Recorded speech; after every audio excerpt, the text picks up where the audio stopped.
Well, I first got interested in air pollution when I became aware of some research studies that showed that when people were in traffic, either driving or walking or riding a bus or a bicycle, that they had 2 or 3 times the risk of having a heart attack than when they weren't in traffic.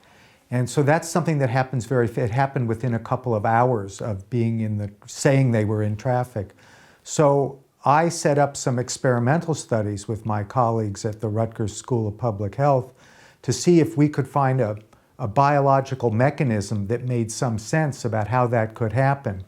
And so we took some people and drove them on one of the biggest highways in the world, which is the New Jersey Turnpike, which is a 12-lane highway. And we had them ride in cars during rush hour in what they call the truck lanes of the Turnpike. And we had them ride for 2 hours. And before and after they rode, and this is in multiple different studies, we took biological samples of their breath or their blood, and also of something called heart rate variability. And we measured those things before and after this 2 hours of driving on the turn. They weren't driving, they were just sitting in the back seat relaxing. And what we found was small biochemical changes of what we call inflammation or oxidative stress, and we found those both coming out of the lung in the breath, and we found those in the blood in another study. And those things happened over 2 hours, and then by 6 or 24 hours, those effects were gone. So we found these rapid effects that were on the same time scale as the epidemiology.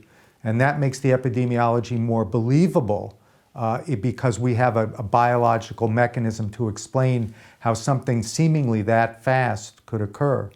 We did sort of a parallel study with people with congestive heart failure to look at what triggered them to have to go to the hospital because their heart failure got worse and they couldn't breathe.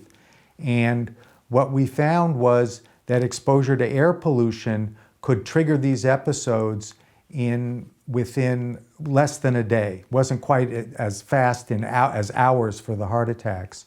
And so that's the work we've been doing. We're trying to explain the more basic epidemiology that's been collected on things and see if there's a biologic underpinning to it.